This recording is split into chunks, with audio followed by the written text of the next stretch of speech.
Hoy nos vamos a meter con un tema denso, espeso, un dilema. Hace muy poco que conocí de la filmografía de Carlos Bermud y ya puedo decirle que es un director que no teme a tocar temas muy incómodos, no es un director complaciente y además es un director que intenta abrir con la discusión a temas que creo que son los que se vienen a futuro, sobre todo cuestiones de ética y moral. Hoy nos vamos a meter en el invernadero con su última película, Mantícora. Mi nombre es Jesús Allende. El mío es Alejandro Giribone. Bueno, hoy abrimos un nuevo capítulo que podríamos llamar Ale expandiendo las fronteras del terror para abarcar cosas que no tienen el tag de terror, no se autoperciben por terror y aún así las vamos a estar discutiendo acá en el invernadero. Sí, porque obviamente, si bien no tiene esa etiqueta, hay momentos genuinamente terroríficos en la filmografía de Carlos Bermud, y en especial en esta película, y creo que se presta a una discusión. Bueno, y ya, como decía, ¿no? Hace muy poco que conocí de este director, vos ya tenías un par de películas de él encima. Qué distinto que, ¿no? Tiene una mirada muy particular, no subestima a la audiencia, eso me gusta, y la verdad que se atreve a tocar temas que vos lo decías ayer cuando estamos hablando, de alguna manera sale bien parado, pero no hay forma que nosotros no patinemos o derrapemos en el resto del metraje que nos queda de este episodio, porque vamos a ir a fondo con cuestiones que sí son muy oscuras y perturbadoras. Sí, yo creo que lo venía pensando como una analogía de hay que ponerse las botas y rezar de no salir embarrado, porque la verdad que las cosas que toca, y yo lo pienso, es como si fuese un huevo de estos Fabergé o un huevo de cristal que vos lo ves y está lleno de grietas, pero nunca se rompe. Esa sería como la filmografía de Bermud, ¿no? O sea, se mete el puñal en cosas muy delicadas. Bueno, esta creo que es posiblemente de las más delicadas que hay en la sociedad, y sale bien parado. Generalmente sale bien parado porque, ahora lo vamos a hablar, no hace un juicio de valor, sino que simplemente retrata y utiliza el elemento como, si querés, una hipérbole de otra cosa, de oscuridad. Yo, por suerte, me recomendaste ver antes, o como yo no desconocía de este director, sabía que estaba sonando mucho esta película Mantícora, pero no me metí directo con Mantícora, si bien es la última. Me recomendaste ver algo de él antes. Y por suerte, y lo hice así, porque creo que mi experiencia con Mantícora hubiese sido completamente distinta. Porque es un director que más de la mitad de la película no entendés todavía bien a dónde va, qué te quiere contar, por qué hay tantos hilos dramáticos, ¿no? Porque no es solo, se enfoca en varios personajes, como que va armando un paquete, ¿viste? El juego del paquete, vos hablabas del Fabergé, bueno, yo te lo hago invertido como el juego del paquete, que le vas poniendo capas y capas y capas, y al final de la película le pone el moño y lo cierra, porque todo cobra sentido al final. Por suerte, entonces, eso, vi primero Magical Girl, que es más vieja, de 2014, y ya cuando vi Mantícora ya entendía el registro del director. Si me hubiese zambullido de una, quizá, no sé, la hubiese sentido lenta, la hubiese sentido como que no entendía a qué iba o por qué me estaba hacía tanto foco en determinado plano. Pero bueno, tuve, por suerte, me fui para atrás. Sí, de hecho, Magical Girl además es un poco más grande, como más ambiciosa, más personajes, tiene más presupuesto en la parte visual, y yo creo que lo que quiso hacer en Mantícora es despojar de todo lo que no sea exactamente necesario para la exploración que quiere hacer. Y cuando digo todo, es hasta literalmente los escenarios. Vamos a casi ver una obra de teatro en cierto sentido, porque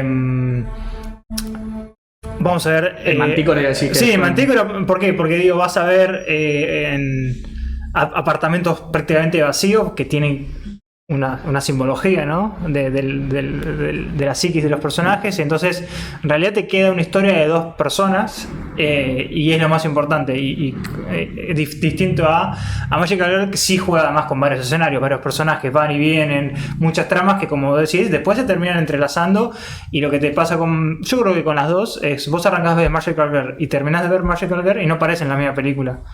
Es como que no está en el mismo registro. Sí. Además arranca, viste, con una escena muy pequeña. Sí. Que después hasta el final. Sí, es una bola de nieve. Sabés que por algo arranca así la película, porque además es una escena muy, muy puntual que se te graba. Y aún así, hasta el final no se vuelve a conectar. No, y bueno, obviamente yo te dije, y yo hice lo mismo, tanto con Magical Girl como con Mantícora.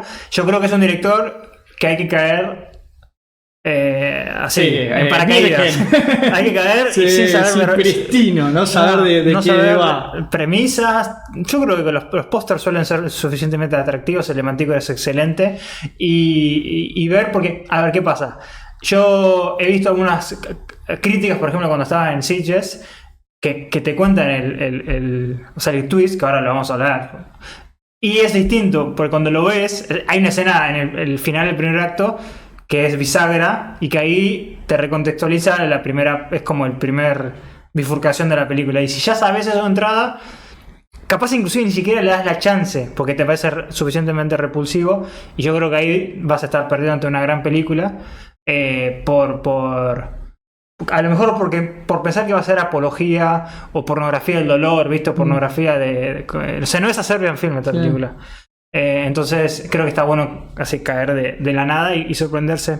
Y ya no vamos a meter con eso, pero es como una mirada más amoral, ¿entendés? Como no, es completamente amoral. A los personajes, y vos de ahí te invita a la reflexión, ¿no? Como que te deja, bueno, a ver qué está sucediendo, qué me pasa a mí con esto que estoy viendo, qué postura tomo, ¿no? Si tomo más esa postura más de lo que es socialmente asquearse ante esas actitudes, el de la comprensión, el de contextualizar todo, ver qué está pasando, y acá de vuelta, acá es donde vamos a derrapar, porque nos vamos a meter de lleno en una película muy oscura. Vos cuando hablabas de teatro, se me viene a la cabeza teatro, tragedia griega, le vi muchas cosas de Yorgos Lanthimos a sus películas. Pero yo creo que es más oscuro él, ¿no? Como que él es más retorcida la cabeza de Yorgos para plantear sus tramas. La de Vermouth, de vuelta, la veo más de... No digo de generar... no tiene esa postura, ¿no? Como generar escándalo y que sea... Sino de... polemizar, pero la polémica para hablar los temas, ¿no? Como decir, esto sucede, esto es parte de la humanidad, saquémoslo a flote y tengamos esta discusión madura con temas que son muy oscuros, que que en vez de reprimirlo y meterlo debajo del cajón, como decir que no existen, vamos a hablar de esto. Sí, de hecho, para mí, y esto creo que lo ha dicho inclusive él, lo que hace él agarra un tema tabú, probablemente de los más tabúes que hay, y lo que dice es no hablar de esto. A ver, ya empezamos a patinar. No, es que digámoslo, del tema tabú que trata Mantícora explícitamente es la pedofilia. Sí, pero no decía eso, es no tratar la pedofilia o no tratar un tema tabú, lo sobredemoniza, si bien este probablemente es el tema más tabú que existe, pero no hablar ni siquiera de la existencia, lo vuelve más demoníaco de lo que es. Si bien es... de los impulsos. O sea, lo que esta película... no trata explícitamente de la pedofilia, trata de la relación que tenemos entre la fantasía y la realidad. Utiliza probablemente el extremo más oscuro que tenga el ser humano, pero lo usa como un proxy, ¿no? Bueno, y ahí ya cuando nos metamos en la trama, porque vos tenés 3/4 de la película, ¿qué es esto? Es un dilema moral y ético. Esto que vos decís, vos, la línea entre la fantasía, en este caso fantasía sexual, con la realidad. Ya en el último tramo ya nos metemos más en el tema de la realidad, nos chocamos. Hay un crimen, hay un delito. Sí.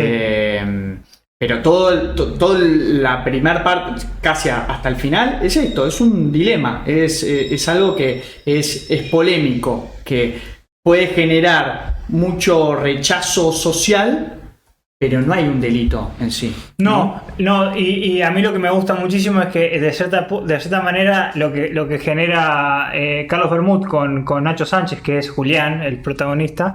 Que magistral. Excelente. A mí me gusta mucho lo que yo lo he visto en varias películas que se llama actuación de ojos, ¿no? Este muchacho actúa con los ojos. Los ojos te aterran y te dan mucha empatía. Y creo que la película también juega con... Es con una mirada muy cansada, muy como saturada. Y la película juega mucho con nuestra, no sé si existe el término, pero nuestra paciencia moral. O sea, ¿qué tanto estamos dispuestos de seguir con... O sea, de acompañar... Porque la película hace que empaticemos con la persona y no con la condición de la persona. Cree que empaticemos con el dolor de la persona. Y yo lo vi muy parecido a la clásica...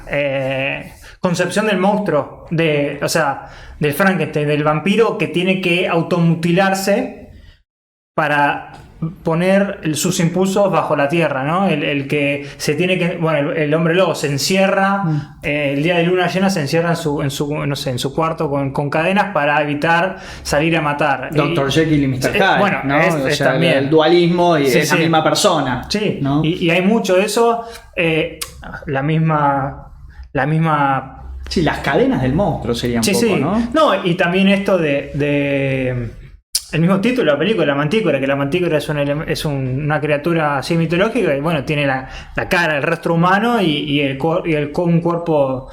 Es una quimera la mantícora, es una forma de la quimera, tiene cuerpo de león, creo que tiene cola de escorpión, y entonces juega mucho con esta lucha interna de Julián entre sus impulsos.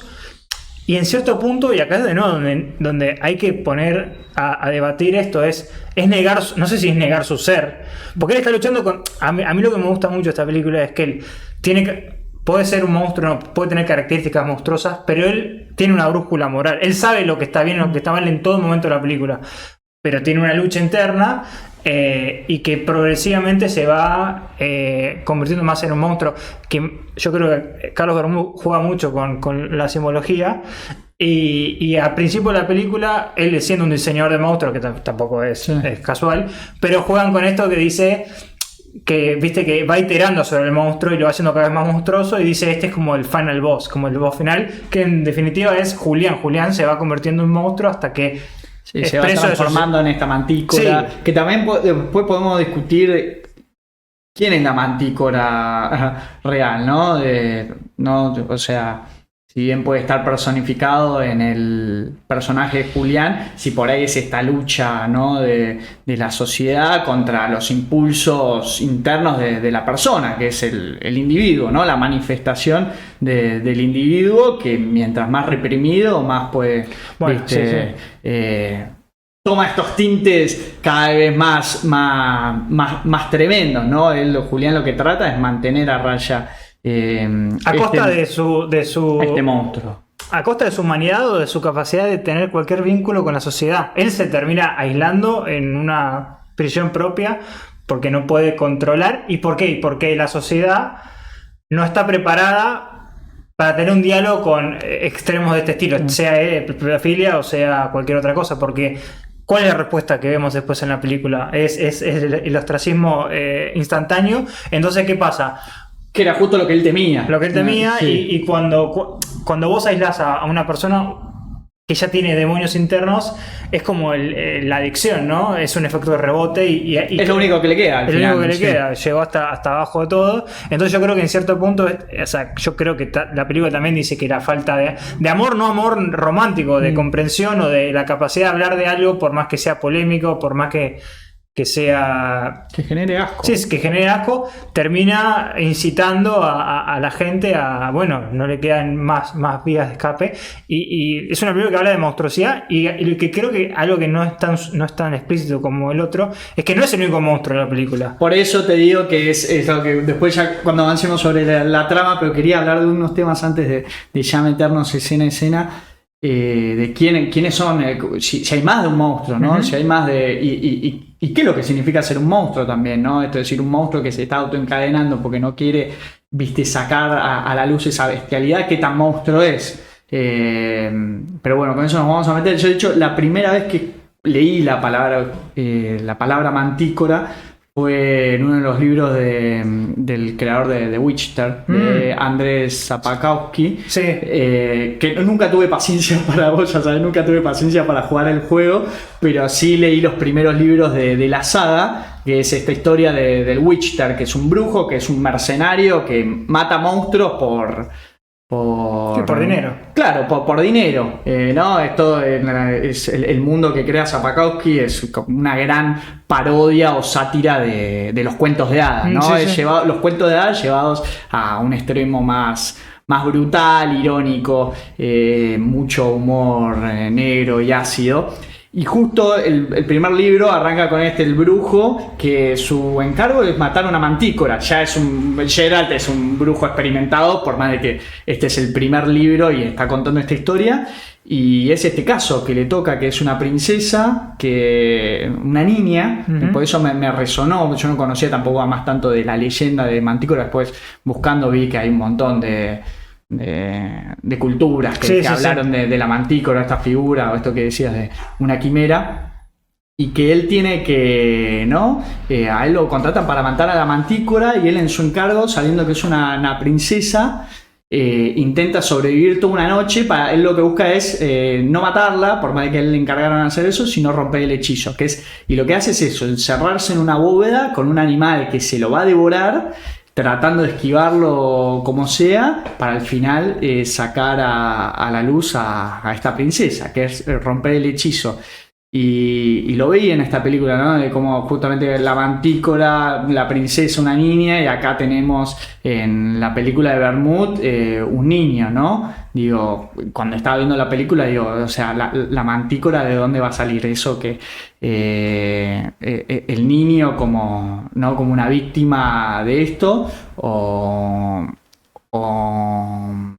el mismo Julián, que se va a devorar al niño, que sería un poco parte de lo mismo, que Julián y el niño sean lo mismo, y que él en su expresión de mantícora se devore a su víctima. Sí, yo, de nuevo, obviamente sin haber leído nada, no sabía si el concepto de la mantícora era literal. Carlos Bermúdez no suele hacer películas de monstruos reales, sino, bueno, sí, monstruos reales sería de humanos con oscuridad, pero no sabía si era una película más de que iba a aparecer un monstruo, o que nos íbamos yo pensé, habiendo visto Magical Girl, que nos íbamos a ir zambullendo en un mundo cada vez más oscuro, que pasa, pero no por donde termina suscitándose. Pero sí juega mucho con este elemento, y además con qué es la monstruosidad, y también tratar de humanizar a los humanos que tienen este monstruo dentro. Yo, solo para terminar el tema de esta mantícora, yo siempre... A ver, era un nombre que tenía en la cabeza, nunca lo podía asociar, yo lo asociaba literalmente a la quimera. O sea, la cabeza de león, viste, el cuerpo de grifo, pensaba que era una quimera literal, la quimera europea. O sea, más como un monstruo desmembrado, que es un poco de todo también, ¿no? Ni siquiera tiene esa individualidad de ser, no sé, un dragón. Sí, no, y de hecho cuando ves el dibujo del niño, que es bastante parecido a las quimeras, es un dibujo muy, muy poco estético, no es como los dragones de Polonia, sacando a Sapkowski, pero sí juega mucho, ¿no? con este concepto de qué pasa si a una persona que tiene algún deseo oscuro le quitas todo tipo de contención, y lo vas aislando hasta este punto. Y yo creo que la oscuridad misma, que acá está representada con la pedofilia, yo creo que puedes empatizar con la oscuridad sacando específicamente la palabra pedofilia y deseos, impulsos oscuros que cada uno puede tener de distinto índole. Entonces yo creo que por eso la película juega con la empatía característicamente humana, y también juega con la paciencia, que ya lo había dicho. O sea, cuánto podés estar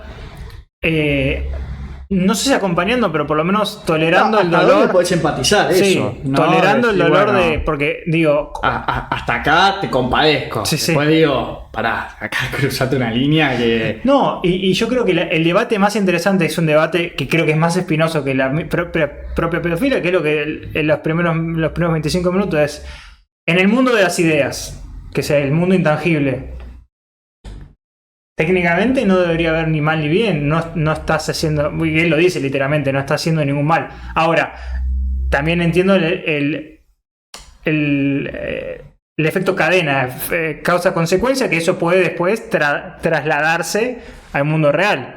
Bueno, pero y acá es cuando ya quiero que empecemos a hablar de la trama, ¿no? Porque él trabaja en una empresa de videojuegos y esto que estaba mencionando, digo, ¿por qué no en los videojuegos matamos? ¿no? Sí. Cumplimos algo, ¿no? Que es muy, muy primitivo, ¿no? El tema de quitarle la vida a otra persona. Somos violentos en los videojuegos. ¿Qué se diferencia un videojuego en el que violás, ¿no? En el que no está todo en ese ámbito contenido de la virtualidad y que en el que violás y llevas a cabo tus impulsos más oscuros. Y esto, Bermud se está adelantando, un poco en la introducción hablaba de eso, a dilemas. Hoy nosotros nos encanta experimentar con DALL-E, los generadores de imagen de inteligencia artificial, ¿no? Que cada vez, viste, son más potentes y nosotros, viste, pones ahí un texto y te genera una imagen de casi de lo que sea, va a ser a futuro, ¿no? Digo, el día de mañana, ¿hasta dónde puede llegar la tecnología, ¿no? ¿Qué tanto puede replicar la realidad? La realidad, ¿no? Y qué distinto es, ¿no?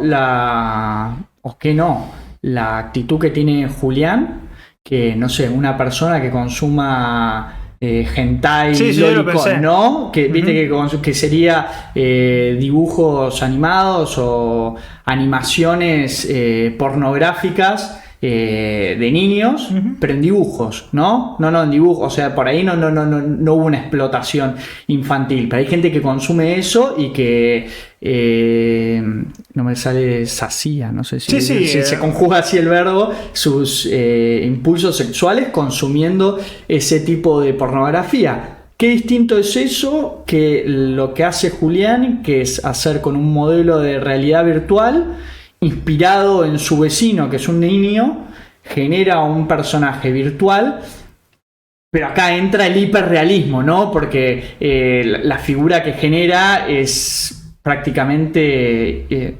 no la podés distinguir de un ser humano, ¿no? Es hiperrealista.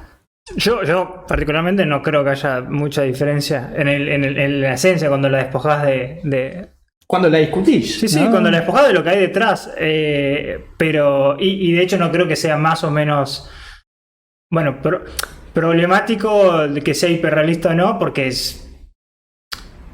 ¿Cuál sería la fantasía de que no es hiperrealista? También estás tratando de poner o sea, en este caso te excita que estas lolicones parezcan niñas, no importa que sea hiperrealista o no. El único problema es es si esos mundos que ahora, como bien dijiste, cada vez se están fusionando la realidad con la realidad virtual, no realidad virtual como la tecnología, sino el internet, de lo que se puede hacer con la realidad. Si uno empuja al otro a hacer ciertas actitudes, ahí es donde entra el debate. Pero ese mismo debate que también lo pone de manifiesto Bermud con un personaje muy pedante, que es el debate que está con la violencia, ¿no? De si jugar al Counter-Strike no te vuelve necesariamente no te vuelve un psicópata o un asesino, porque tener estos impulsos te volvería un pederasta. No hay respuesta. No, me acuerdo en los principios de los 2000 había hasta un juego, ¿no? Que se llama, creo que el Carnage, creo que era subirte un auto y pisar prostitutas y mujeres en GTA. Sí, digo, pero no, en esa época no había tanto internet, ¿no? Y era escuchar con la leyenda de estos, o gente que había jugado ese juego, y digo, y qué distinto, qué es eso que esto, la actitud de Julián en los primeros 3/4 de la película. Sí, o sea, lo que tiene Julián, que creo que acá es donde Bermud muy inteligentemente dice, bueno, yo voy a en ningún momento está en duda que el acto es aberrante. Sí. Ni para el director ni para Julián mismo. Pero lo que hace es, Julián no es un monstruo, por lo menos en el sentido de que no tiene, sí tiene, esconde un monstruo, pero digo, él entiende lo que está bien y lo que está mal y hace lo posible a costa de su propia, si querés, capacidad para vivir felizmente, no por dejar sus impulsos, pero digo, se aleja de las personas porque todo tipo de vínculo que quiere tener, sea de amistad, sentimental, romántico, sexual, le pone la barrera de que no puede incitar. Entonces él se empieza a encerrar en sí mismo y cuanto más se encierra, menos control tiene ante estas, ¿viste? Ante cosas externas que ocurren, ¿no? De la vida. Pero sí me parece muy interesante que vos podés empatizar mientras vos ves que él está luchando contra no sé si es su adicción o contra su parte de su esencia. Pero después, cuando, como bien dijimos, queda sin ningún tipo de contención, ahí es cuando expresa del monstruo interno y ahí ya no puedes empatizar. Claro, pero ahí para mí es cuando pierde la lucha, porque parte Sí, de su lucha podría haber sido dejarlo todo en el ámbito de la virtualidad. Lo que es la genialidad que hace Vermouth es que te introduce el componente que dice, en esta fantasía, vos ves en la película que él está directamente inspirado en su vecino, o sea, en un niño que se la pasa todo el día solo tocando el piano, porque la madre trabaja hasta muy tarde, el niño está muy solo, y él se inspira a partir de eso y empieza a se le desencadena estos impulsos sexuales que lo satisface en la virtualidad. Sí, pero que por un gran por ciento de la película él trata se muda, o sea, toma decisiones drásticas para ni siquiera estar en el mismo ámbito de este niño, y el mundo, porque no está preparado para una persona así, se lo vuelve a poner en el frente, pero por una cuestión casi de azarosa. Es Julián, no me acuerdo el nombre del niño, quiere tocar un concierto, nadie puede pensar, no le voy a decir a este tipo porque es un posible pedófilo. Entonces él puede hacer todas las cosas, pero se le derrumba el muro de cristal porque el mundo no puede pensar que él esconde eso, ¿no? Pero bueno, también toca otro tema, que ese tema, él, o sea, trabaja en esta compañía diseñando monstruos, es un artista, ¿no? Sí. Él dibuja, genera de su propia imaginación y se inspira en la vida real, como todo arte, ¿no?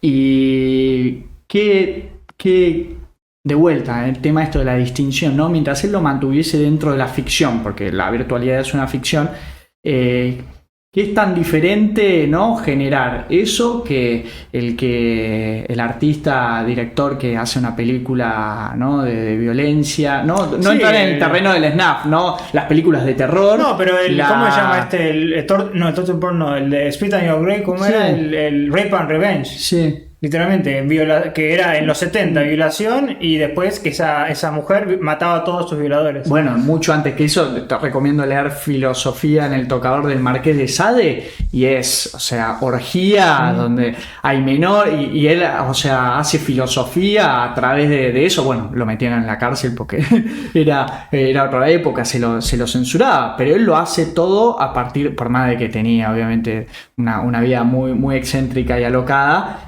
Eso lo escribe filosofía en una ficción, ¿no? Y a mí me quedó grabada sabes que me apasiona mucho la escritura, y una frase que me dijo una vez un profesor, de hecho era de filosofía, que me dijo que los mejores escritos, o sea, me dijo, los mejores escritos de alguien que escribe son los que no se animaría a mostrarle a nadie. Claro. ¿No? Porque es eso, lo mejor como escritor que vas a escribir en tu vida son esos textos que decís, no me animo a mostrárselos a nadie, ¿no? Porque es esto, es desnudar la sombra, y viste que del otro lado no puedan distinguir, o socialmente no se pueda distinguir de que eso es una ficción, ¿no? Entonces vos escribís sobre una violación y tenés instintos violadores, ¿no?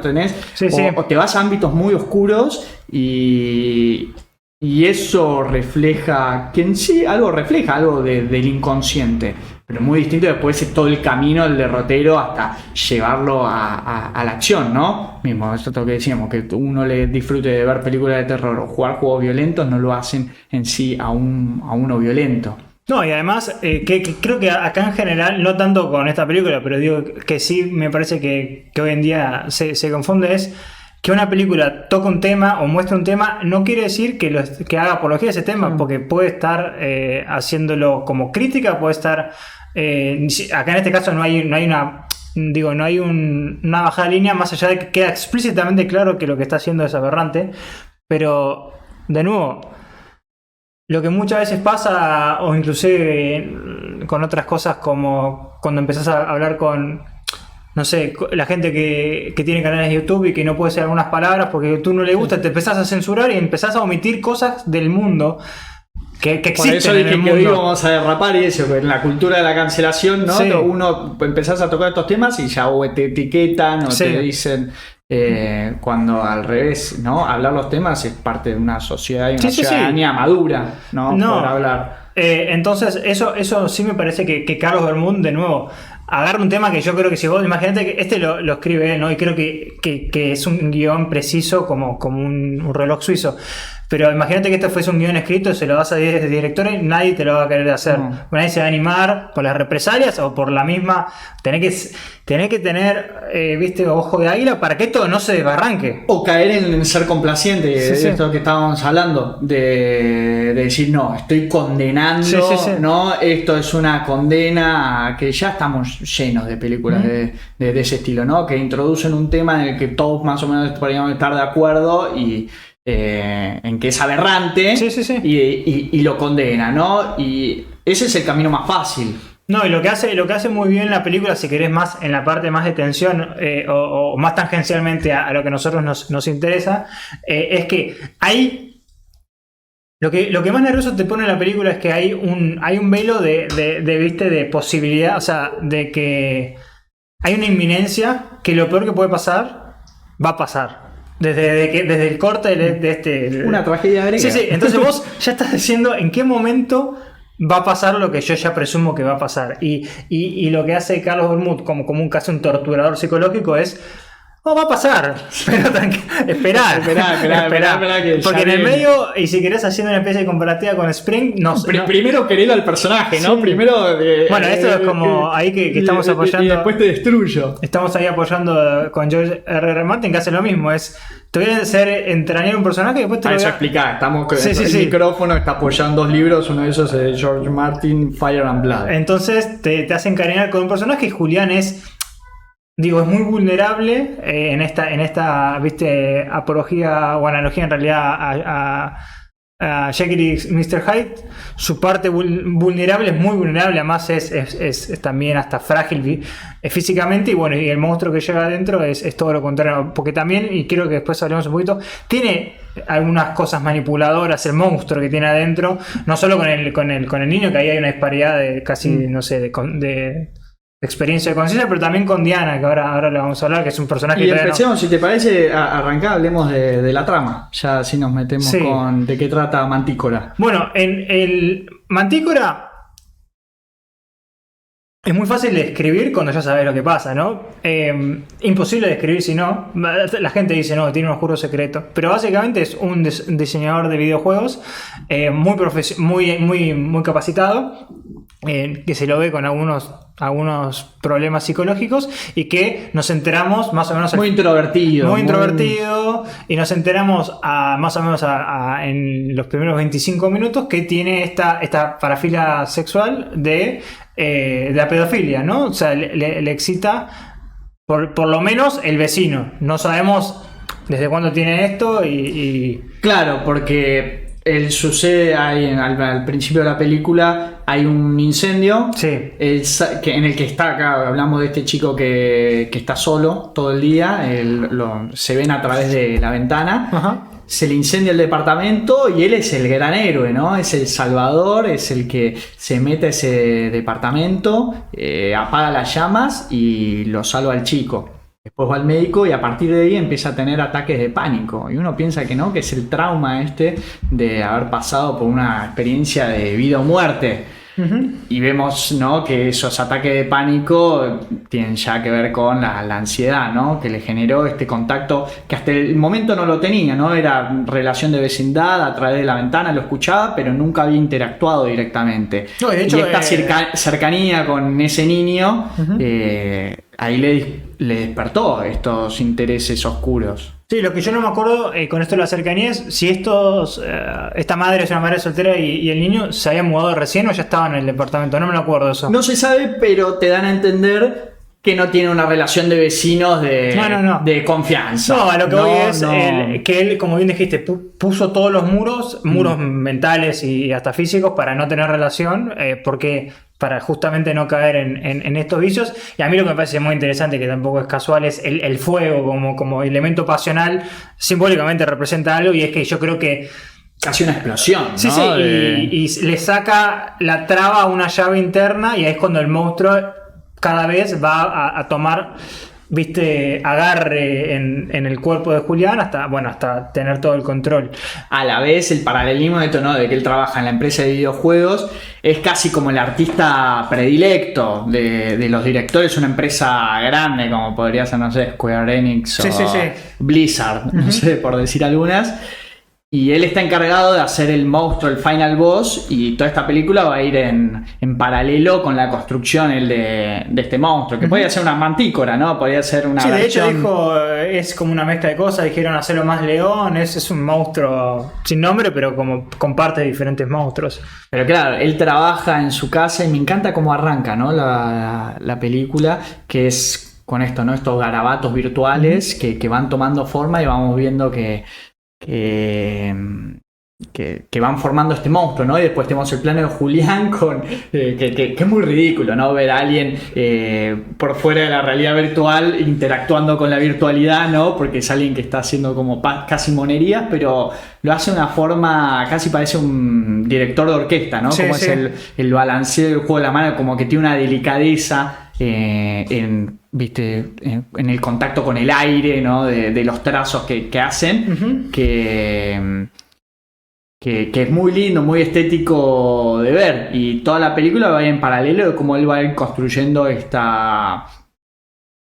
este monstruo para, ¿no?, agradar a su jefe, ¿no?, para cumplir con su trabajo, mientras él a la vez está pasando por esa misma metamorfosis. Sí, y es como que también está el juego, porque hay una cita que dice que él no le sale muy bien las caras, porque bueno, es muy difícil, conocer bien a una persona, y como que juega mucho con esto de decir, bueno, el monstruo puede desarrollar monstruos, ¿no? O trata de canalizar su monstruosidad generando monstruos, que me parece que también es súper interesante. No, y habla de lo artificial, porque esa cita es cuando la conoce a Diana, ¿no?, que va a ser un personaje central en la película, y él le confiesa, yo creo monstruos porque es más fácil también engañar, ¿no?, al que juega estos videojuegos, porque como no existen, entonces no se pueden detectar los errores, las fallas. En cambio, trabajar con humanos es muy fácil discernir si eso no tiene un aspecto humano o no, porque permanentemente estamos interactuando como sociedad con otros humanos, mientras no interactúas en tu vida con una quimera, un dragón, una serpiente marina. No, exacto. Y lo que obviamente pone en manifiesto la película es que hay monstruos, pero son de otro tipo. Y ya creo que ahora sí, más o menos podemos empezar a hablar de Diana, que es el otro personaje muy importante de la película, y que a veces queda, como es mucho más sutil su relación, queda un poco... Hay que escarbar para ver qué es lo que representa Diana y cuál es la monstruosidad de Diana, que también tiene una. A mí lo que me gusta mucho, que ya cuando empiezan acá es cuando la película... Yo te dije que no pude retomar la idea, pero era haciendo la analogía con Spring.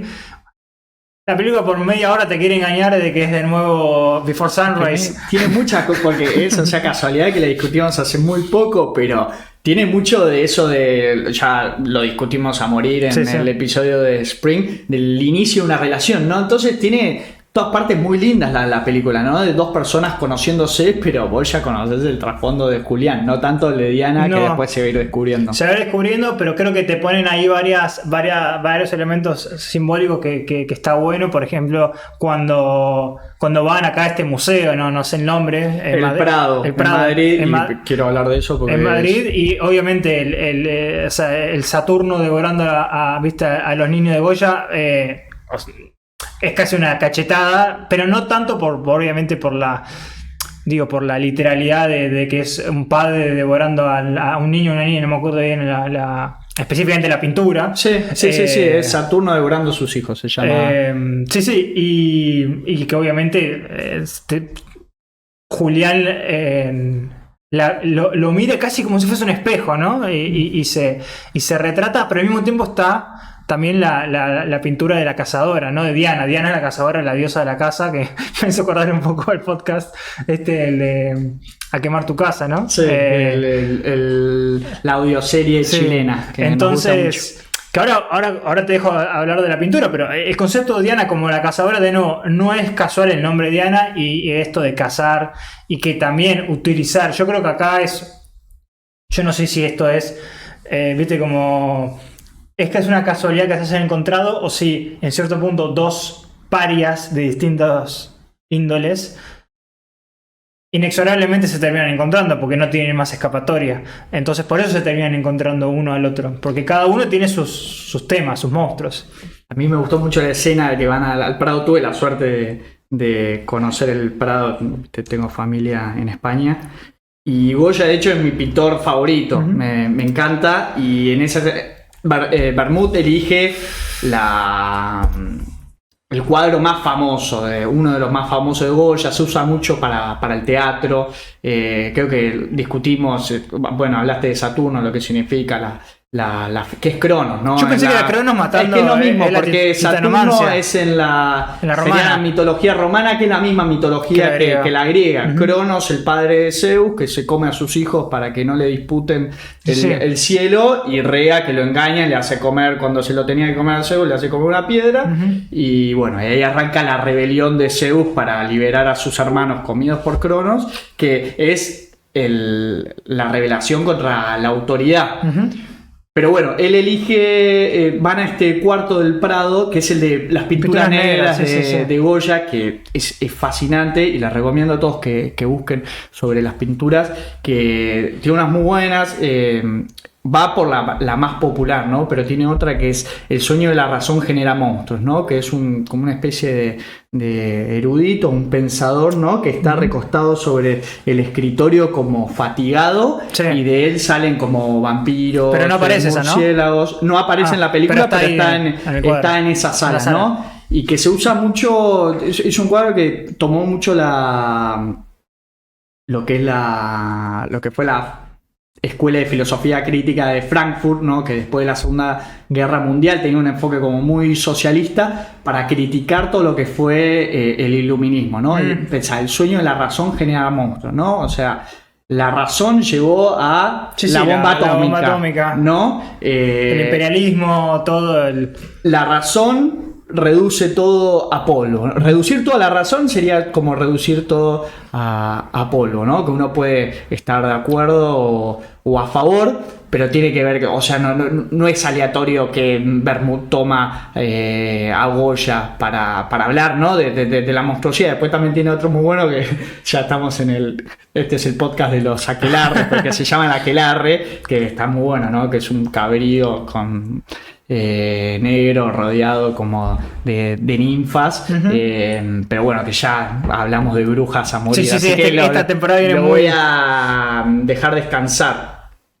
Pero que es muy interesante meterse con Goya para mirarle la cara a estos monstruos, ¿no? Porque Goya, o sea, saca eso, ¿no? Los monstruos internos, ¿no? Porque el sueño de la razón es un hombre que los monstruos salen desde adentro, ¿no? Y de hecho, ya con este elemento de Saturno que venía desde antes, obviamente no captás referencia hasta después de pensar la película, porque apenas se conoce con Diana, que se conoce acá en esta fiesta del trabajo, y acá de nuevo, donde lo ves a Julián, que está muy incómodo porque de nuevo él no se siente parte de este mundo que sería la sociedad, porque tiene que esconder a su monstruo, y yo creo que cada interacción que tiene con la gente son peligros. Es como que la cadena le empieza, viste, a traquetear. Entonces, pero en esa parte, sobre el fondo de, no sé si era la pantalla LED, está Saturno, está el planeta Saturno. Entonces ya empezó a jugar con este concepto. A mí la pintura en sí me encanta, pero yo siempre cuando la vi la pensé como Cronos, que bueno, es Cronos directamente, como Diana de ser Artemisa, sí, en una romana, otra griega. Pero es muy importante que Diana es la diosa de la casa, y la casa la puedes asociar con el control, y viene por ahí el monstruo de Diana como personaje. Es un personaje que, hasta donde yo puedo entender, no encuentra su no sé si su utilidad, pero su ser, a menos que ella no tenga el control o no sea validada por su...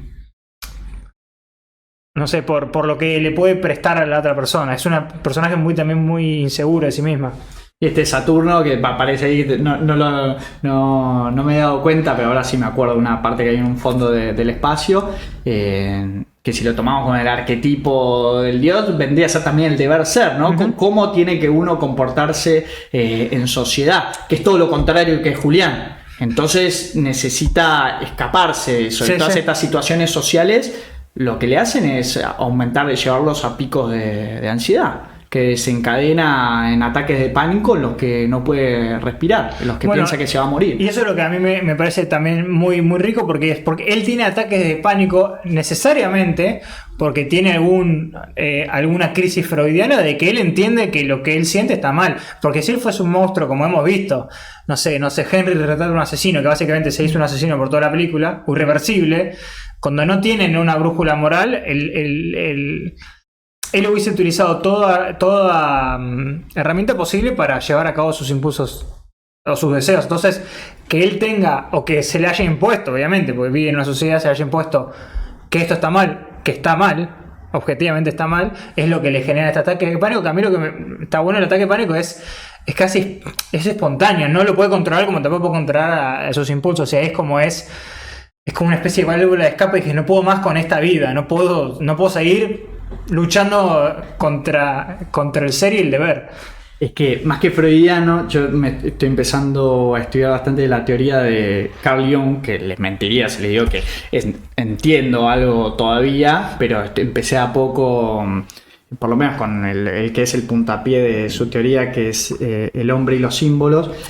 Y Jung, para simplificarlo lo mejor que puedo y dentro de mi entendimiento, que en el psicoanálisis él habla mucho de la sombra, y yo la vi una película junguiana, de lo mismo como es Mad God, que creo que hice también esa metáfora. Acá habla mucho de la sombra. Jung lo que decía es que todos los hombres se creen más buenos de lo que son, claro, o tienen una imaginación de bondad que no se corresponde, porque todos tenemos, vos, yo, uh-huh, y la Madre Teresa, o la santa más santa de lo que sea, todos tienen una sombra, ¿no?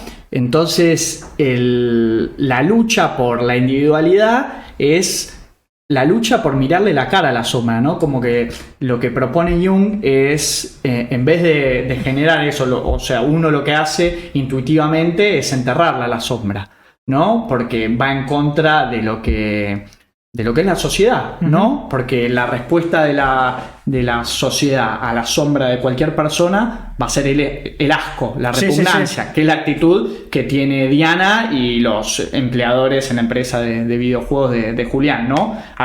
Actúan como actuaría la sociedad en la realidad, ¿no? Rechazar esa actitud. Pero ¿qué sucede? Mientras uno lo tiene más encadenado, tiene la mantícora en el calabozo, ¿no? Lo que hace es el encierro hace que se hinche, ¿no? Sí. La estás engordando.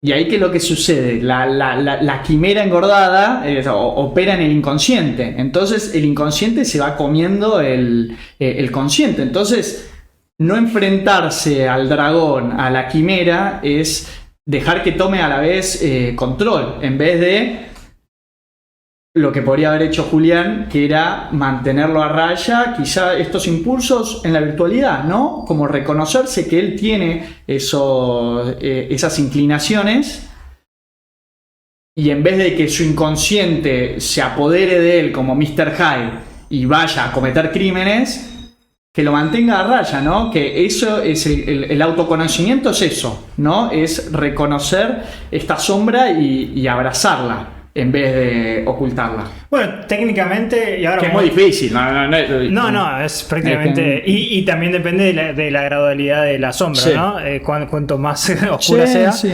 Pero yo creo que Julián lo venía haciendo relativamente bien. Podemos pensar que es debatible si inclusive el mundo de las ideas es separado al mundo real, pero lo venía haciendo bien hasta que de nuevo la sociedad le puso el foco, ¿no? en ese mundo de las ideas, que dijo, tenemos, viste, copias de los discos duros. Claro, porque se descubre el secreto. En vez de que él lo saque a la luz, se lo descubre. Que es, de nuevo, como dijiste, lo peor que le puede pasar. Y acá también donde creo que se juega un poco con también hace un comentario Carlos de cómo reaccionan primero las empresas, después la sociedad, de primero es una desvinculación casi deshumanizante instantánea, o sea, le hablan, no le dirigen la palabra a algunos, como si hay una invasión a su privacidad, porque él hasta ese momento era todo en esto, en el ámbito de las ideas. Y después, como que a mí me parece interesante como lectura, es lo que hace la empresa. Dice, no, vamos a tratar esto con el mayor de las, viste, no es prudencia, no usan la palabra, pero como no vamos a escalar esto, que también te plantea, a ver, si realmente la empresa hubiese pensado que Julián es peligroso, no entiendo por qué no lo denuncian. Entonces también juegan ahí con esta sociedad de las apariencias. ¿Qué hace la empresa? Sí. Te saco, pero ni siquiera te denuncio a la policía. O sea, si la empresa piensa que es un pederasta en potencia, porque no les importa eso. Lo que le importa es cuidar la imagen, ¿no? Que se mantenga como esta empresa pristina, ¿no? Inmaculada, sí. Donde todos sus empleados son duendes, arcángeles, ¿no? Santos, sí. Que no es la realidad. Y quiero remarcar esto, que la sombra es parte de todos, ¿no? Sí. Eso es lo que...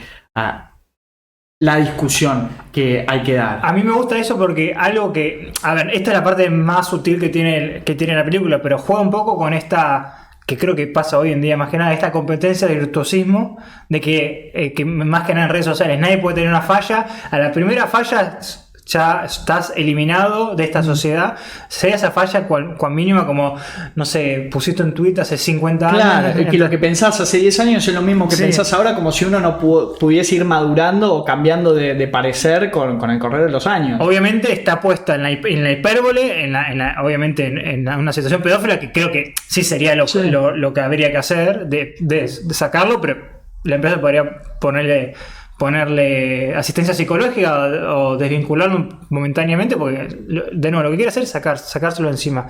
Pero de vuelta, mirá si en vez de eso a él le hubiesen descubierto hentai lolicón, ¿no? Es como que decís, bueno, y ahí que también ver cuál es ese impulso, ¿no? Porque mismo él no sabe tampoco, entonces después se desenfrena para lo otro, pero él todavía está descubriendo qué es eso. Bueno, yo lo que no sé bien de la película, no sé si queda muy claro, es si esto, o sea, si a partir del incendio explotó esto o ella venía controlando a la bestia, no lo sé. No, es que ya lo dijimos, no se sabe. Para mí el incendio le dispara eso, de que, y lo repito, de que él antes tenía una relación de distancia con el vecino, por ahí mismo inconscientemente, pero a partir del incendio tiene la cercanía esta, ¿no? Que no tenía. Pero entra en un grado de confianza con ese niño que antes no tenía. Pero mi pregunta es, yo no hablo específicamente del niño, porque el niño es la cara de esto, es la... Que se llama Christian, ¿no? Christian. La situación, digo, la parafilia, no sé si ya la tenía como asimilada o se desata en ese momento con el niño, porque también hay una semillita que te plantean ahí con una relación con el padre que no sabes bien si el padre, uno puede pensar también, tuvo una relación conflictiva, hasta abusiva. Él está muy solitario, no sí. le vemos ni un familiar y no sabemos nada del antecedente familiar de Julián. Sí vemos con una persona que estaba muy sola. Pero a mí lo que me gusta de esto, que creo que Carlos Bermúdez quiere decir, ¿qué pasa con la soledad real, ¿no? Cuando uno queda solo con los demonios internos, es como bien dijiste, ¿no? Esto de Ion, queda con su sombra y la sombra crece y la sombra te toma. Que acá hay algo que es muy sutil, pero Julián le hace lo mismo a Diana. Julián, cuando Diana le está explicando que ella se volvió, no sé si era de Barcelona, a cuidar con su padre, y Julián le dice, casi, lo dice sinceramente, pero le daña a Diana y dice, pero no estás como perdiendo mucho tiempo con tu padre, y entendés como que la ridiculizas con alguien que va a morir, ¿no? Sí. Que está con una enfermedad terminal, postrado. Entonces, yo no sé si es la parafilia de Diana, porque tiene algo con el cuidar y con el control, y entonces Julián la ridiculiza de la misma manera, que no es que lo ridiculizaron, pero la pusieron en manifiesta cuando le pasó que quedó manifiesto lo que él siente con los niños. Es que es más metafísico, porque es lo que le da sentido a Diana. Su vida pasa por cuidar a su padre, y que también acá hay algo de hipocresía, ¿no? De que ella quizás se siente como una santa, ¿no? Digo, yo estoy postergando todos mis proyectos, todo, para entregarme al cuidado de mi padre, ¿entendés? ¿No? Y cuando en realidad es otra manera también de alimentar su sombra, ¿no? Sí. De que tener esto, de que le hace sentirse bien, este contacto tan estrecho con la muerte, este control, y de casi de sentirse un dios, ¿no? De que si esta persona, si yo me desprendo de esta persona, muere, sí, ¿no? Sí. Y soy y eso, ¿no? Del sentimiento del héroe, ¿no? Soy la heroína, soy la única que puede, porque mis hermanas son unas inútiles o son unas egoístas, soy la única que puede hacer esto. Sí, y yo creo que también hay algo que no sé cómo ponerlo, si hay una palabra, pero hay como hay un cierto tipo de persona que disfruta de la miseria. Porque ¿qué pasa? ¿Cuándo vuelve Diana si querés saltamos al final y volvemos, pero Diana vuelve a la película a relacionarse con la miseria de cuál es el desenlace de Julián. De nuevo, para tener este control, o para sentirse como la diosa, o como volverse a sentirse útil. Entonces hay algo de... Sí, tiene su parafilia sería lo tánico, ¿no? Sí. Eso. Y por eso a mí me parece que son dos personajes, que son dos monstruos internos, son en realidad dos humanos que tienen sombras, como el ser humano tiene sombras, que algunas pueden ser muchísimo más oscuras que otras, que se terminan encontrando, y acá es donde realmente es lo que yo dije antes. Si la sociedad no está pensada para cualquier cosa que no es estadísticamente lo normal, es como que los empujas a juntarse. Entonces yo no sé si qué tan azaroso fue su encuentro. Es como el... Bueno, ahí hay algo, ¿no? De que hubo una atracción por ahí en entendimiento, y ellos se llevan, ¿viste? Yo creo que igual ellos se enamoran de la idea de enamorarse. O sea, ellos no están viendo su verdadero ser, están viendo como pantomimas. Claro, de ellos el mismos. tema que ambos hablemos un poco del personaje de Diana, que ya viene como es una relación más de amor libre, ¿no? Como de desapego. Julián nunca tuvo una relación seria. Al revés es lo mismo, ¿no? Porque ella tuvo muchas relaciones, pero todas así hasta superficiales, ¿no? No, ¿viste? Porque no las puede controlar, según, viste que había como mucho conflicto con este hombre, que no tengo el nombre, pero este novio o esta... Claro, pero era medio poliamor, ¿no? Sí. Como que no hay un apego, justamente porque ella no puede abrirle la puerta de su casa a esta realidad, ¿no? De que ella tiene que estar junto a su padre postrado en una cama. Mientras que Julián nunca tiene una relación, porque mientras más te acercas a una persona, tiene miedo de que le vaya viendo esa sombra, ¿no? De que le vaya, bueno, pero a vos te gusta esto, te gusta Junji Ito, o sea, te gusta este artista japonés que decapita personas y te muestra, o te gusta diseñar estos niños desnudos, es como que sos un pedófilo. Y por ahí, mientras se quede todo dentro del ámbito de la imaginación, es parte de la condición humana. Entonces tenemos estos dos personajes que se convierten de alguna manera en pareja, pero que vienen de este punto de partida de aislamiento, ¿no? De que no quiero tener contacto con nadie cercano para que vea mi interior, que es un poco lo que nos pasa siempre a todos o a cada uno que empieza una relación, ¿no? Mostrarse aún en las cosas que a uno le gusta, ¿no? Que le apasionan, que no tienen ningún tipo de sesgo moral.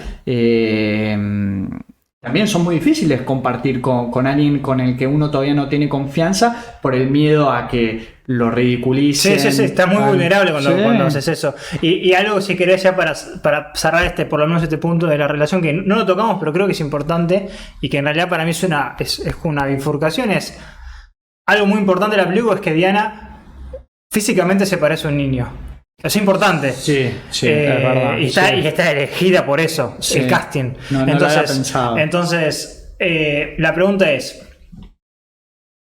Julián, consciente o inconscientemente, está utilizando eso como si querés un proxy, un surrogate, no me sale, no sé cómo es en una alternativa. O sea, que trata de trasladar a Christian a Diana, o él dice, bueno, el mundo me dice que yo tengo que tener una relación así. Entonces él dice, bueno, voy a tratar de tenerla. Y es como que a los trompazos la tiene. Y viste que él trata, bueno, cuando quieren intimar, él pone todo de sí. Y no sé, yo no sé si, por ejemplo, cuando muere el padre de Diana, si eso le hubiese agarrado un ataque de pánico de nuevo o no, porque algo que me parece muy interesante en esa escena particular, que él es casi un animal en esa escena, no sé si te lo acordás, cuando la primera vez que intiman, cuando están en la casa de él como que está gimiendo, pero casi guturalmente.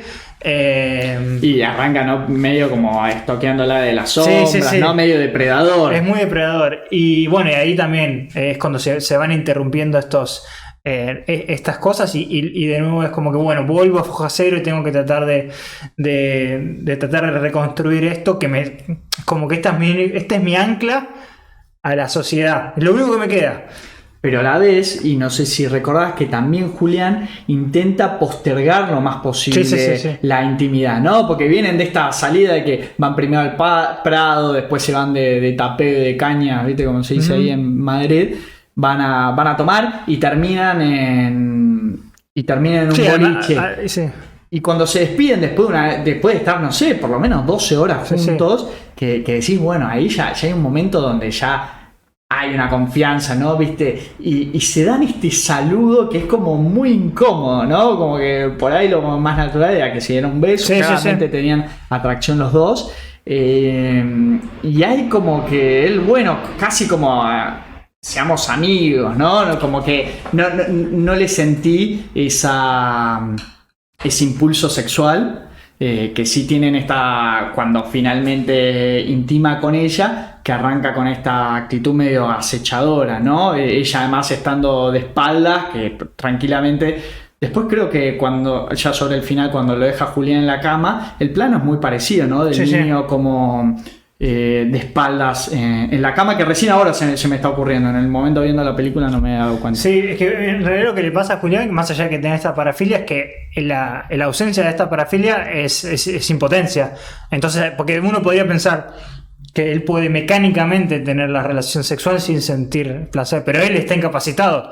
Lo vemos tratando, y acá es donde también en cierto punto la ciudad y la sociedad se lo come a Julián, porque él va a un bar y dice, tengo este impulso, bueno, voy a un bar y me voy a levantar a una mujer y esto es lo que me dice, lo que tengo que hacer, y no puedo hacerlo. Entonces es como cada vez choca. Entonces bueno, esto lo que lo va carcomiendo, es como un cuentagota. Pero para mí lo más importante que ya podemos empezar, y que creo que es lo más terrorífico de toda la película, es cuando ya el monstruo está desatado, en el sentido de que y también acá casi por la azarosidad de la vida, que es algo que ni siquiera Julián puede controlar, que querían hacer como un coso de marketing en la empresa, entonces estaban buscando, viste, como el backstage de las creaciones, y buscaron en los discos duros de la propia empresa, porque él crea estas creaciones con un software de la empresa, y ahí es cuando encuentran, técnicamente encuentran una recreación hiperrealista de un niño. Que nunca te la muestran. Y que no es necesario. Porque es que yo creo que Gertmuth sabe muy bien qué mostrar, y que no, esto pasa también en Magical Girl. A menos que hayan encontrado algo mucho más explícito, yo no sé, ¿entendés? La reacción que tiene la empresa, yo no sé si eso ya era lo suficientemente como choqueante para decir, bueno, este tipo es esto, es un pedófilo. A menos que después tenía como versión 1, 2, 3, 4 y siga poniendo cada vez más oscuro en ese mundo de las ideas. Pero bueno, lo quitan de la empresa, lo despiden, queda sin... ¿Qué le queda? Le queda a Diana. Va a ver a Diana, que ya la está ignorando y ahí ya... Sí. Acá te queda 5% de empatía te queda. Pero, o sea, lo ves en el más bajo y vos sabés que desde ahí solo puede irse al inframundo. Y que es cuando es así, es cuando lo sacan de la sociedad, ¿no? Sí. Lo quitan de la sociedad, le ponen esta etiqueta de pedófilo, por más que él todavía no había manifestado nada en los hechos concretos. O sea, pedófilo podría ser, no era pederasta, sería. Esa es la distinción, ¿no es? Es que, o sea... Es una distinción. Uno es como la atracción sexual y la otra es literalmente el abuso. Pero lo que no... O sea... él hasta el momento es su como pedofilia la manejaba dentro de... No, pero es como decir, por ejemplo, él, no sé, a una persona le existe la zoofilia, pero nunca agarró un animal y lo penetró, entonces estás en el mismo bueno, terreno. Pero ponele que hiciese como estos diseños virtuales, se hace un animal, y hace pornografía animal, en la que además con la virtualidad que cada vez le agregan más elementos 4D que hasta acá ya podés tocar y que eventualmente la pornografía cada vez te van a vender más tecnología que reproduzca la realidad y donde se puedan ¿no? cumplir los fetiches. Sí. Yo creo que lo más, dentro de que obviamente uno trata de decir que es el mundo de las ideas y que es el mundo de las ideas, pero creo que lo más discutible de eso es que, no sé cómo decirlo, pero él está un día entero, una noche entera, como la minuciosidad con la que está generando esa persona genera algo, ¿no? ¿Viste? No, y es tremendo, pero es como el escritor que puede pasar una noche de fiebre creativa describiéndote el infierno de Dante. Dante cuando escribió la Divina Comedia. Los pensamientos no se pueden legislar y las imágenes salen de los pensamientos, entonces... Yo por ahora estoy con eso, pero ¿qué pasa? Cuando esos pensamientos, una persona que tiene esos pensamientos, le quitas el resguardo de la sociedad, ahí sí. Y le ponen de hecho esta etiqueta, es esto hablar de decir es un pederasta, es un pedófilo, hasta el momento nada, es alguien que... salió a la luz lo que él estaba imaginando, ¿no? Se le metieron en la cabeza, ¿no? Porque él que se masturbara con un dibujito animado pornográfico, por más realista que sea, no dejaba de ser eso, ¿no? Su intimidad, su esfera de lo privado, pero acá es esto de que, viste, cada vez se nos pueden meter más en la cabeza, ¿no? Y cuando sale a la luz, le ponen a él esta etiqueta, entonces es esto, vos sos la mantícora, vos sos un monstruo. Entonces lo echan del trabajo, sus amigos, los pocos amigos que tenían, le dan la espalda. Sí, ni le dan la palabra. Y lo único que le queda es su novia, que también le da la espalda. Y le dice, no le da la espalda, le dice, me das asco en la cara, que también te destruye, porque Julián es un ser entrañable dentro de su capacidad monstruosa. Y que no tiene la posibilidad de explicarse, ¿no? De decir, por él podría decir, sí, yo tengo estos impulsos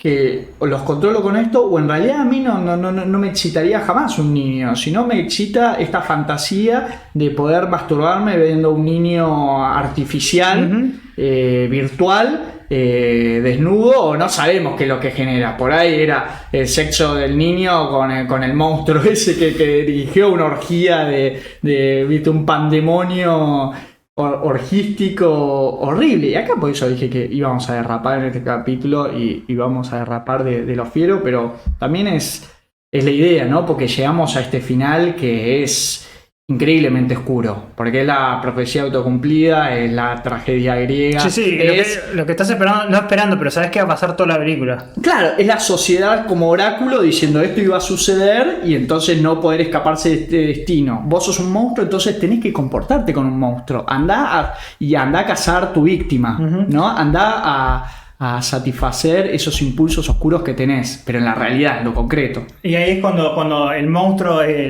se apodera de él y Que ya estaba engordado. ya está engordado, ¿no? y ya empieza con la manipulación. Todo eso en una escena de dura 13 minutos, que es casi no sé si plano secuencia, pero es una escena bastante larga, y donde de nuevo vos... Yo tenía mucha ansiedad porque sabés la indefensión de Christian, del niño, ¿no? Que además no solo es la disparidad entre niño adulto, sino entre salvado y salvador, porque de nuevo, y vecinos, es como todo.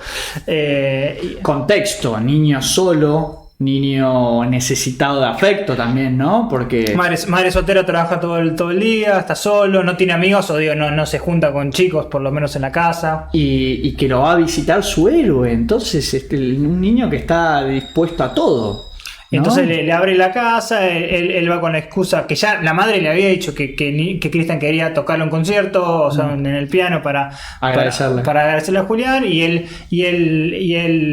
dice las clásicas, ¿no? Bueno, sé que vine antes, mamá no está, pero si querés podés abrirme. Le hace todas las artimañas, ¿viste? Que suelen hacerle a los niños, y acá es cuando ya empezamos a todo esta reyerta psicológica la palabra colacao ya me hace mal. ¿Qué palabra? El colacao, que es la chocolatada, ¿viste? Sí, una Squeak. Una Squeak. Pep, ¿viste? Censurar la marca. No, yo no sé si la marca le habrá hecho juicio, porque lo ponen como, ¿viste? La herramienta para dormirlo, ¿no? Hace la Jeffrey Dahmer, ¿no? Sí, le ponen un somnífero. Le ponen las mismas pastillas que le habían recomendado, le habían recetado él para poder dormir, por los ansiolíticos, que obviamente te dopa. Ahí no sé si a vos te pasó lo mismo que a mí, que cuando lo droga al chico, estamos hablando, ella está solo en el departamento con Christian, su víctima. Y ahí cuando lo va a drogar, yo mismo también pensé, me acordaba de los ansiolíticos y dije, entonces un ansiolítico, o sea, no iba a ser un somnífero, y no sabía ahí si lo quería envenenar, tipo matarlo, ¿no? De decir, bueno, cortar de raíz su causa de atracción final. Sí. No, yo ahí no sabía bien hasta dónde iba a ir, pero me acuerdo, creo que la cita había dicho, el médico le había dicho, como que si tomás 2 o 3 o tomás de más te vas a dormir, pero entonces bueno, claro, yo no sabía si lo quería, era envenenado. Sí, no, es que él ya está, además visualmente lo ves destruido y ya pasado, ya casi que no es un humano. Además Nacho Sánchez juega muy bien con los ojos en toda esta escena, y cuando Carlos Bermúdez, ya lo dije, pero juega demasiado bien esto de sacar de enfoque algunas cosas para que la imaginación, como siempre, te coma la cabeza. Acá lo saca a Christian del cuadro, lo deja tocando el piano, y vos ves como las notas empiezan a ser erráticas hasta que, bueno... Un niño que era un prodigio. Sí, además que ya lo vemos durante toda la película tocando el piano, y de repente así como que empieza... Y yo no sé si ya estaba en un mundo que me estaba imaginando cosas. Yo escuchaba como pasos y dije, falta que venga la madre acá. Sí, y encuentre esa escena, ¿no? El chico drogado en su departamento. Y lo que vos ves también hasta este momento es el último bastión de Julián como humano, porque sigue luchando. De hecho, literalmente lucha hasta la escena del balcón. Sí. Porque cuando lo termina llevando a Julián, a Christian, lo lleva a la cama, lo deja así como arropado, y ahí mira la mantícora, ¿no? Que mira a este dibujo que había hecho Christian supuestamente de Julián, y ve su monstruosidad en carne propia, ¿no? Como un espejo.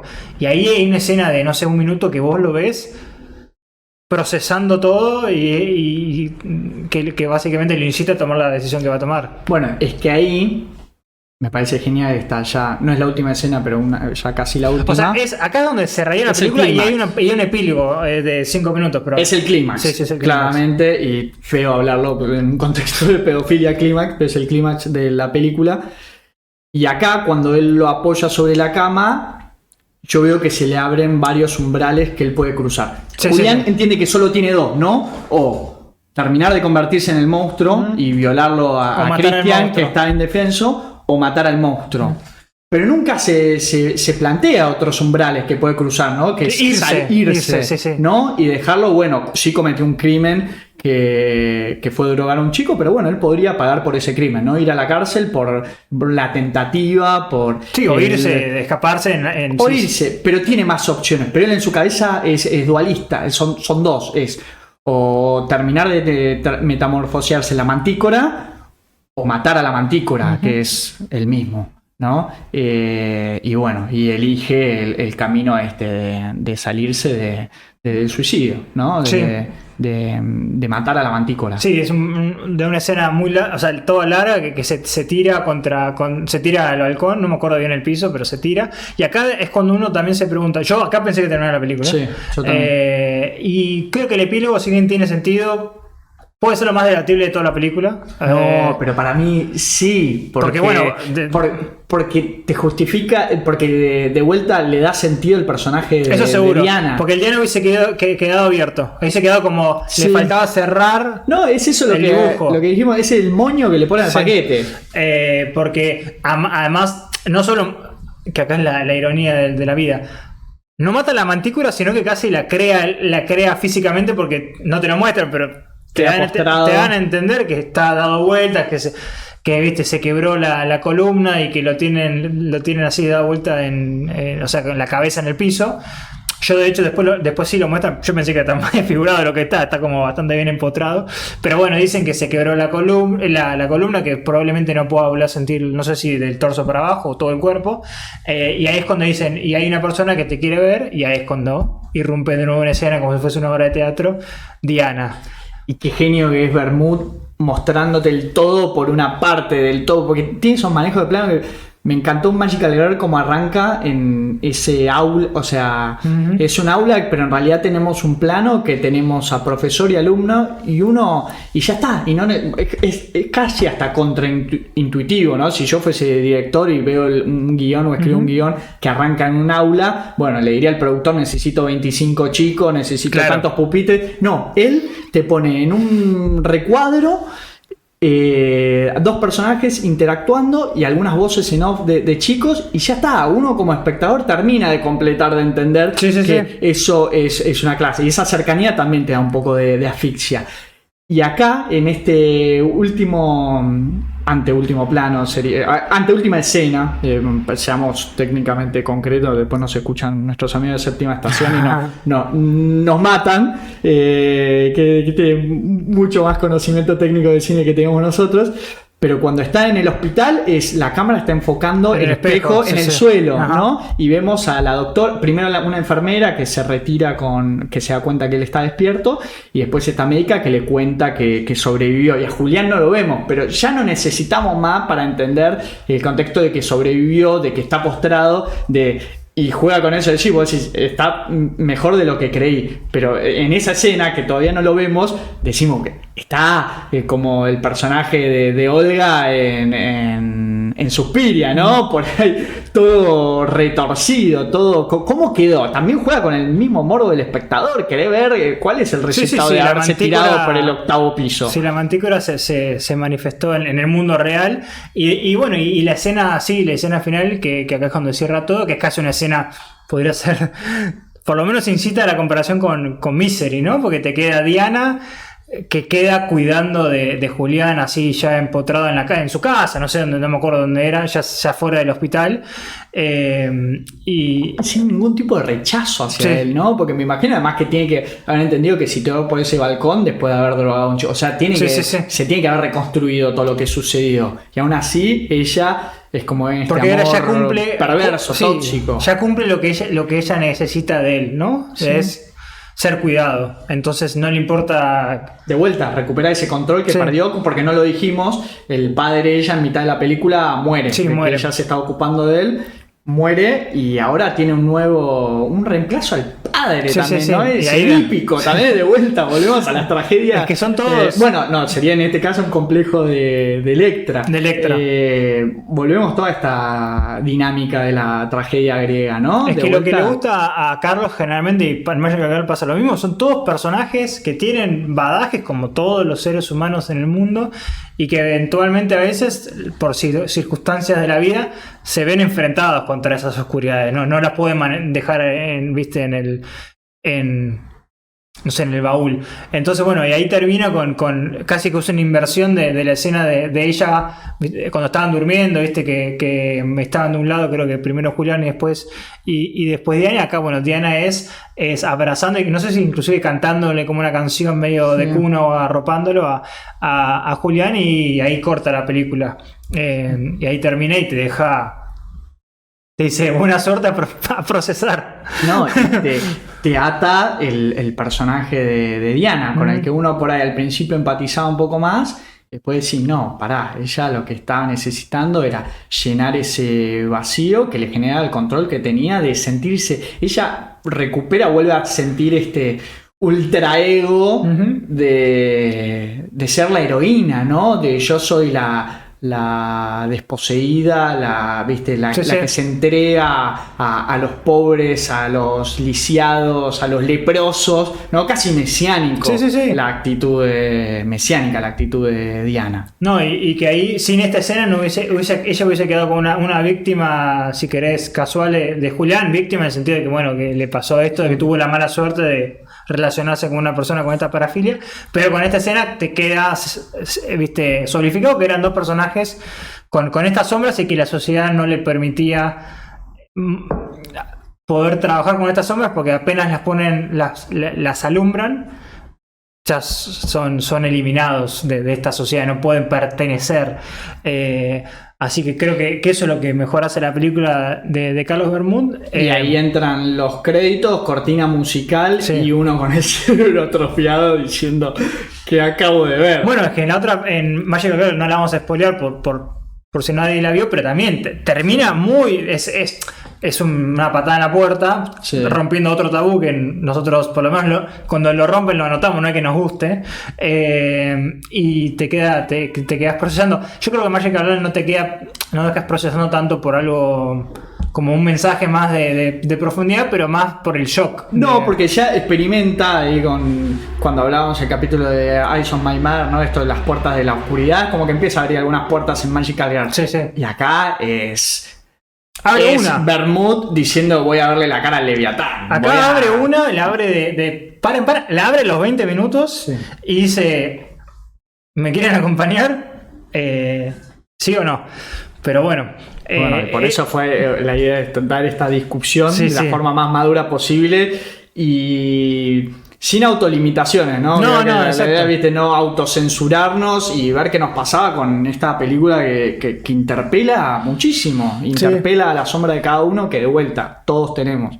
Es que yo creo que lo más importante de esta película, y si bien jugamos con el hecho de que nos íbamos a embarrar probablemente, pero es que piensen o sea, en el elemento que él utiliza, que es el de la pedofilia, como un proxy de otra cosa. De hecho, cerramos el capítulo con esto.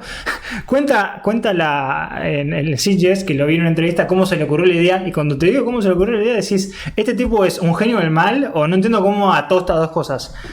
Decía que él tenía una amiga lesbiana, es importante que sea lesbiana, que tenía una chica que estaba saliendo. Y esa chica con la que estaba saliendo, o la amiga, no me acuerdo cuál de las dos, creo que era la amiga de Carlos, se parecía mucho a Justin Bieber, ¿no? Entonces la novia le dijo que salía con ella porque se parecía mucho a Justin Bieber. Y él tomó esa idea. Que Justin Bieber, que cuando se empezó a ser famoso, sí, Sí. parecía más una mujer que Exacto. porque era todavía un niño, no se había desarrollado Y bueno, tomó esa idea y la extrapoló a, bueno, no sé si literalmente a que Julián estaba saliendo con Diana porque tenía ciertas características de niño, o a este concepto de salir con la idea de, ¿no? O jugar contra los deseos o los impulsos. Pero cuando escuché las entrevistas en Sitges, me pareció muy, muy interesante. Y también cuando estaba en la conferencia de prensa es una película que la gente tiene miedo de preguntar, ¿viste? Por la temática. Por la temática, pero creo que, de nuevo, no importa la temática, sea esto u otras cosas que nos pase en los otros episodios o en la vida misma, uno tiene que hablar de las cosas que están en el mundo. Porque si no, los volvés demonios que no pueden ser tocados, ¿no? Como... No, y aprender a escuchar y este ida y vuelta, ¿no? De que no todo es tan así, concreto, ¿no? No, y de lo que mejor hace... Una etiqueta, ¿no? Sos esto, sos lo otro, sos...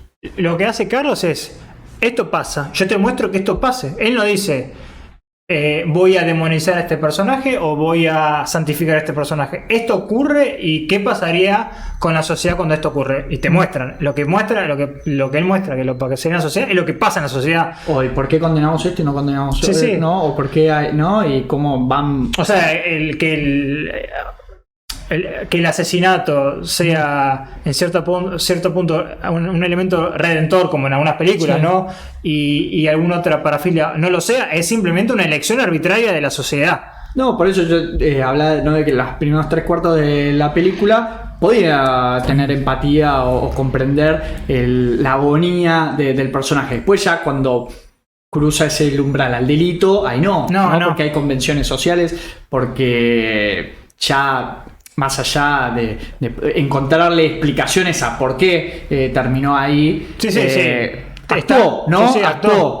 Ahí sí generó un daño, ¿no? Porque quedé masturbada con esta figura en su intimidad y solo, no había ningún tipo de daño porque quedaba todo en el ámbito de lo privado. Uh-huh. Ahora, cuando él utiliza un niño, lo droga intenta depredarlo, ahí hay un daño real y concreto que se tiene que condenar. No, y ahí es cuando, y esa es la gran diferencia. Sí, y la película claramente quiere que tu paciencia moral como máximo hubiese llegado hasta ese punto. Sí. Porque el otro, vos empatizás con el humano, no con la condición del humano. No empatizás con su parafilia, porque no tendrías por qué, pero simpatizás con el dolor que le genera tener que trabajar con eso. Así que bueno, espero que hayamos salido lo más airosos posibles. Sí, me encantaría escuchar, pero de los que nos están escuchando, que nos escriban, que nos cuenten qué les pasó con esta película. ¿Qué les movió, ¿no? ¿En qué les hizo pensar? Sí. Sobre todo. Sí, yo creo que es lo más importante que tiene esta película, que te haga pensar y que trates de sacar ese elemento y lo extrapoles a lo que sea que vos sentís, tus propios deseos oscuros o los de alguno que conoces. Eso fue Mantícora de Carlos Bermud, una película que nos llevó casi hora y media poder destriparla a fondo, pero era necesario. La idea. Como dijimos, iba a ser un tema denso, un episodio muy pesado como decimos acá en Argentina, fue remar en dulce de leche, ¿no? Exacto. En una materia de lo más espesa con la idea de reflexionar. Así que Ale, ¿nos recordás nuestras redes? Sí, nos pueden encontrar en Instagram como Invernadero Horror y obviamente en Spotify como el Invernadero Horror Podcast. Los esperamos para el próximo episodio con mucho, mucho más terror. Hasta la próxima. Chau, chau. Chau, chau.